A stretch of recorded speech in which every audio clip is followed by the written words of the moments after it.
पश्चिम बंगाल जो राज्य है, यहां पर ममता बनर्जी की सरकार है, यानी कि टीएमसी की सरकार है, यानी कि केंद्र सरकार के विपक्ष वाली सरकार है। केंद्र में मोदी सरकार है, बीजेपी की सरकार है, और टीएमसी उसके विपक्ष में है, मुख्यमंत्री ममता बनर्जी है। पश्चिम बंगाल का जो मुर्शिदाबाद जिला है, अगर आप इसको देखते हैं मैप में, तो पश्चिम बंगाल बांग्लादेश को छूता है, और बांग्लादेश का जो बॉर्डर है वो मुर्शिदाबाद ही जिला है। यानी कि बिल्कुल ये बिल्कुल एक बीच में जमीन है, ये बॉर्डर पार दिया गया है, इस साइड जो है वो मुर्शिदाबाद आ जाता है, और इस साइड आप देखते हैं तो बांग्लादेश आ जाता है। और अगर आप यहाँ की आबादी देखते हैं मुर्शिदाबाद की, तो यहाँ पर 2011 का जो जनसंख्या है उसके आंकड़ों के हिसाब से मैं आपको बता रहा हूँ, तो जनगणना 2011 में हुई थी, उसके हिसाब से 66% यहाँ पर जो है मुस्लिम लोग हैं। अब तो भाई 2025 आ गया, तो कई साल गुजर गए, 14 साल हो गए हैं, तो 14 सालों में और ज्यादा आबादी यहाँ बड़ी होगी मुस्लिमों की। और जहां पर हिंदू कम है, तो सीधे तौर पर हिंदुओं को दबाया जाता है, ये आरोप बीजेपी के नेता लोग लगा रहे हैं, और राष्ट्रपति शासन लगाने की बात यहां पर कर रहे हैं। अब जरा मुर्शिदाबाद की वक्फ जमीन की भी बात कर लेते हैं। भाई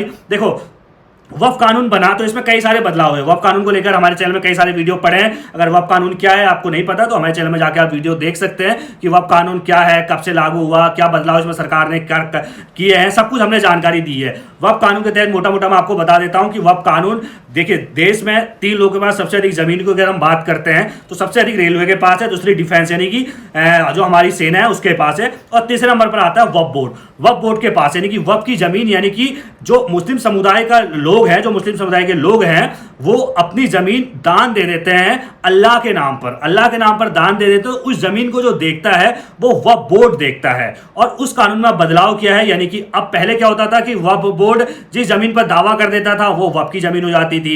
इसके अलावा आप कोर्ट में भी अपील नहीं कर सकते थे। इसके अलावा उसमें वक्फ के लोग हुआ करते थे, यानी कि अपने लोग जो बिल्कुल रईसजादे हुआ करते थे, जिनका दबदबा हुआ करता था, वो लोग उसमें हुआ करते थे। अब सरकार कानून लेकर आई कि भाई अब तुम कोर्ट में भी अपील कर सकते हो, और अब बिना दावा, बिल्कुल सीधे तुम दावा नहीं कर सकते। भाई तुम्हें पहले जो जमीन दान दी है वही जमीन तुम्हारी होगी, ऐसा नहीं कि दावा कर दिया हमारी है तो हमारी हो गई। इसके अलावा एक महिला वक्फ बोर्ड में जरूर शामिल होगी, और इसके अलावा एक गैर धर्म का व्यक्ति भी जो है वो बाहरी देखरेख के लिए वक्फ बोर्ड में रहेगा, यानी कि वो भी शामिल होगा।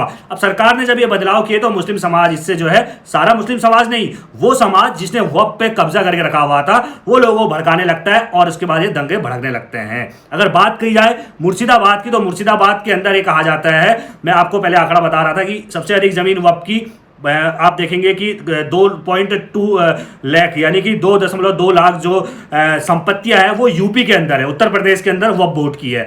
अगर आप पश्चिम बंगाल दूसरे नंबर पर आता है, जहां करीब 85,000 संपत्तियां वक्फ बोर्ड की है। अब बात मुर्शिदाबाद की करते हैं, तो मुर्शिदाबाद के अंदर करीब 4500 संपत्तियां वक्फ बोर्ड की है, और ऐसा कहा जाता है कि करीब 1 लाख एकड़ जमीन वक्फ बोर्ड के पास सिर्फ और सिर्फ मुर्शिदाबाद में है। और ये मुर्शिदाबाद में जो जमीन है, 4500 जो संपत्तियां हैं, इसमें से करीब 450 या 500 संपत्ति का आंकड़ा मेरे पास करेक्ट नहीं है, लेकिन मैं जहां पढ़ रहा था करीब शायद 500 संपत्तियों पर कब्जा कर लिया गया है। मुर्शिदाबाद के जो दबदबे वाले लोग हैं, जो बड़े लोग हैं, जिनका दबदबा है, उन्होंने वक्फ की जमीन पर कब्जा कर लिया, और जब वक्फ कानून आ गया उनको पता है हमारी जमीन छिनेगी, और इसीलिए उन्होंने दंगा भड़काया, लोगों को इकट्ठा किया।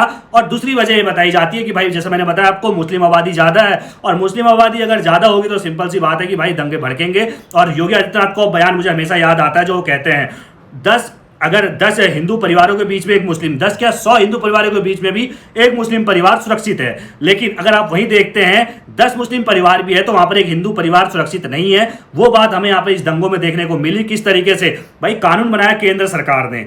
आप बात कर रहे हैं हिंदुओं को मारने की, वो भी वहां पर जिनका कोई दोष नहीं है इसमें, उन्होंने कानून पे कोई, भाई वो उन खुश हुए ना कुछ हुआ, उनको कोई आपत्ति नहीं है। सरकार ने कानून बनाया, केंद्र सरकार ने कानून बनाया, संसद से कानून बना, लेकिन आप हिंदुओं को मार रहे हैं, हिंदुओं को प्लान करने के लिए मजबूर कर रहे हैं। तो भाई भारत में मैं सरकार से अपील करता हूं कि भाई इन पर सख्त से सख्त कार्रवाई होनी चाहिए। मैं ना मुस्लिम विरोधी हूं ना हिंदू विरोधी हूं, लेकिन इस तरीके की अराजकता बिल्कुल भी बर्दाश्त नहीं की जानी चाहिए, और सरकार को, केंद्र की सरकार को, बीजेपी सरकार को इस पर सख्त एक्शन लेना चाहिए। और सेना का अधिकार जो है, मुझे लगता है कि वो हो जाना चाहिए। मुर्शिदाबाद में सेना को कब्जा कर देना चाहिए, क्योंकि अब अगले साल वोटिंग भी होनी है, और मुझे लगता है यही हाल रहा तो भाई मुर्शिदाबाद में हिंदुओं को वोट नहीं डालने दिया जाएगा। यही आरोप शुभेंदु अधिकारी ने भी लगाया था। शुभेंदु अधिकारी पश्चिम बंगाल विधानसभा के विपक्ष के नेता हैं, बीजेपी के नेता हैं। उन्होंने भी कहा था कि भाई राष्ट्रपति शासन लगा दो। और जिस तरीके से ममता बनर्जी कह रही है ना कि हम इस कानून को नहीं मानेंगे, वास्तव में वो राष्ट्रपति शासन को न्योता दे रही है।